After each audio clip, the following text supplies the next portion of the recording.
Now we are into the writing stage. Actually, this is the first stage when you ship the sounds, but before shipping the sounds, you give a certain amount of structure to the song. Maybe you craft your beat, your rhythm section, and whatnot.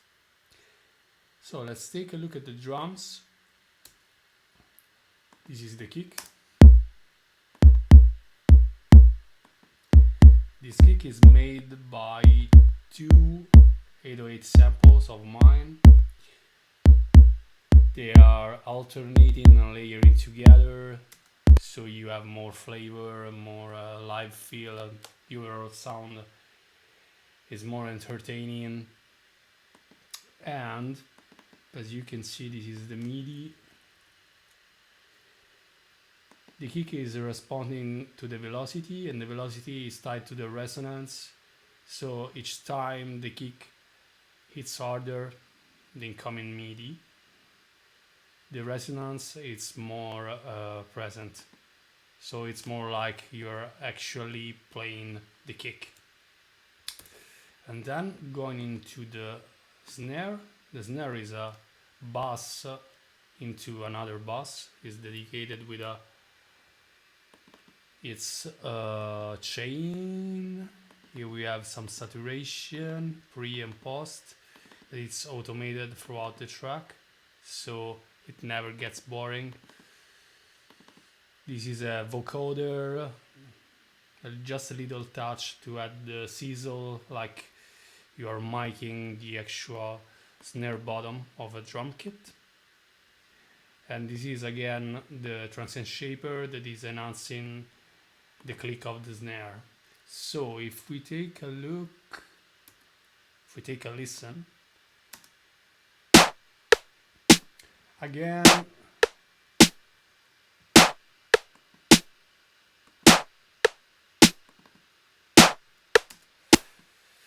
a TR-808 rhythm, not rhythm, but rhythm. I was almost saying rhythm. Rim, snare, and clap together, layered and alternated, so you have more flavor with velocity and resonance response as well. This is the build up instead. The roll.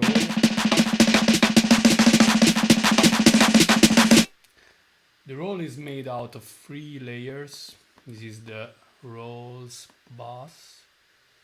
Here we have a pitcher that I made, the dry signal here, and this is the wet signal that is pitching up slowly to up to an octave.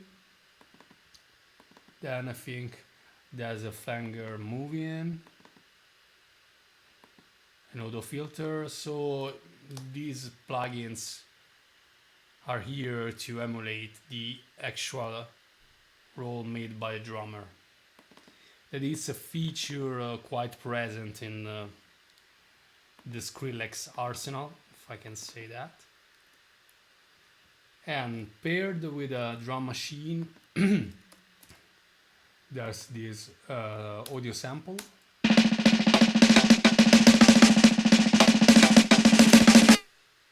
That is paired with this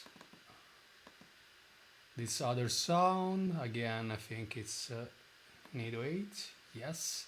Then this time the roll is made with an old school trick, old generation trick. So you make the roll with an arpeggiator and you automate the rate. So here it is. Together.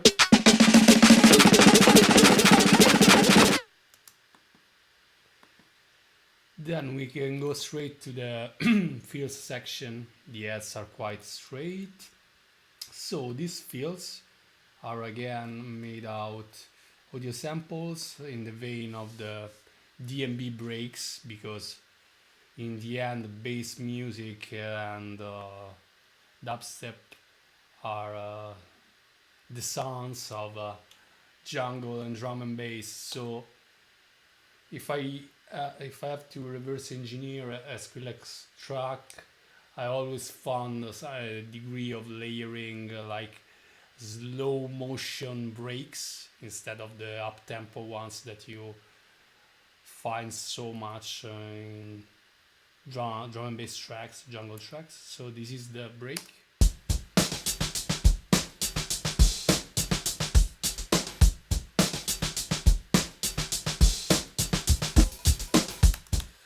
With a fill just to give more flavor. So if you layer all the drum sounds together, let me see, there's actually lots of processing on the breaks that I called fills, and high pass,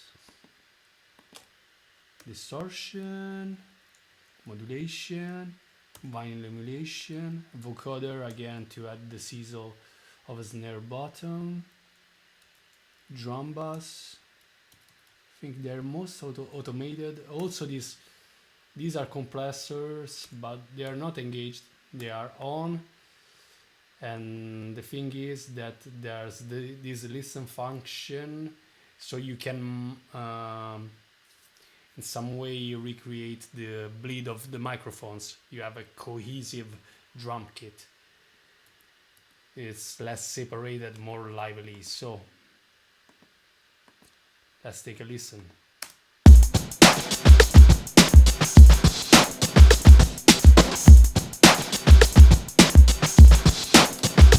Again, this applies also to the, where is it? To the build up with the sample.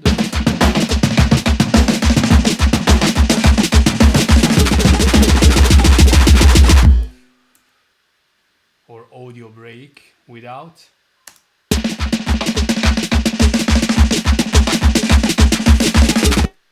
I mean, it's night and day. So maybe we can take a further look to some elements that I didn't cover on the previous videos. Let me see. We talked the lead, the growls, the famous growls. Let's take a quick listen to them.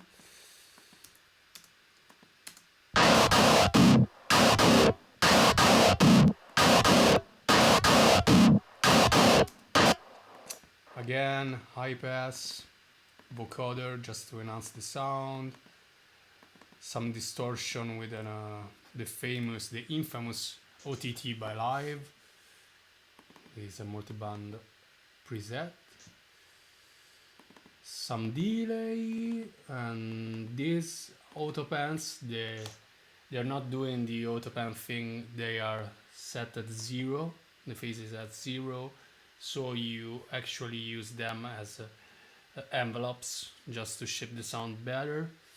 And if I go into the drop here,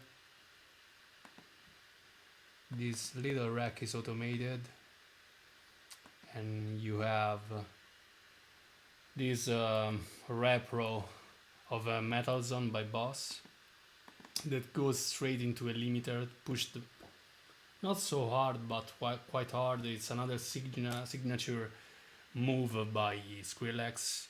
You use limiters as distortion units.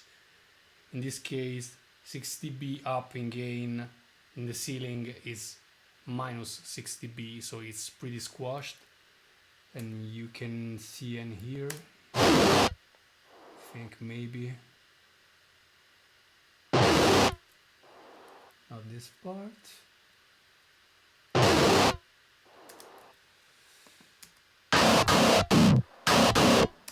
It's not that squashed, but it works. Trust me. Yeah. Because if I go here and deactivate this, it's not the same. Honestly, I was expecting the meter to signal to move here, but that's not the case. And then riser's bass, the 808 bass, we can take a look and listen to the guitar that I played here just to give a different flavor. I decided to add the guitar because I'm a guitarist first, and then I want to move away from the original track and not to make a copycat. So where's the fun if you make it identical, you know? So this is the guitar. Let me see if everything is engaged. Okay, let's go.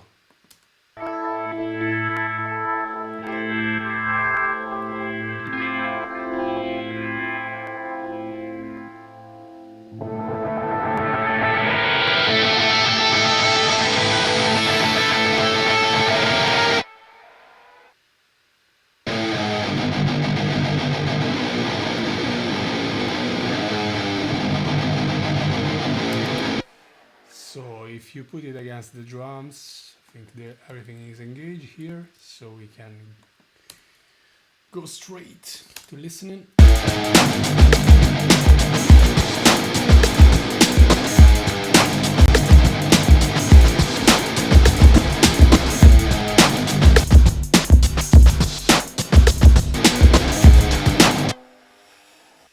And let's take a look at the chain, the guitar chain. We have a gate to push the sound, some saturation treatment, again, modulation. Everything is automated. I think almost at least 2 or 3 parameters per plugin. This reverb that is engaged only on the verses and build-ups. This is the filter in the build-up.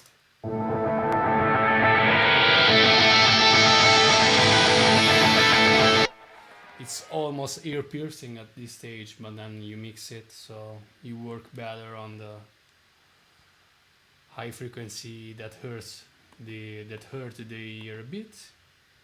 This is an analog emulation that I made, and again, these two autopan acting like envelopes. So I think we're good.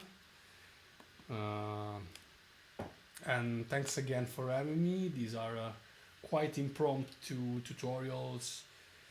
I just made three or four takes. So hope you like it. I'm glad that you get in touch with me, and see you soon, and wish you a great week.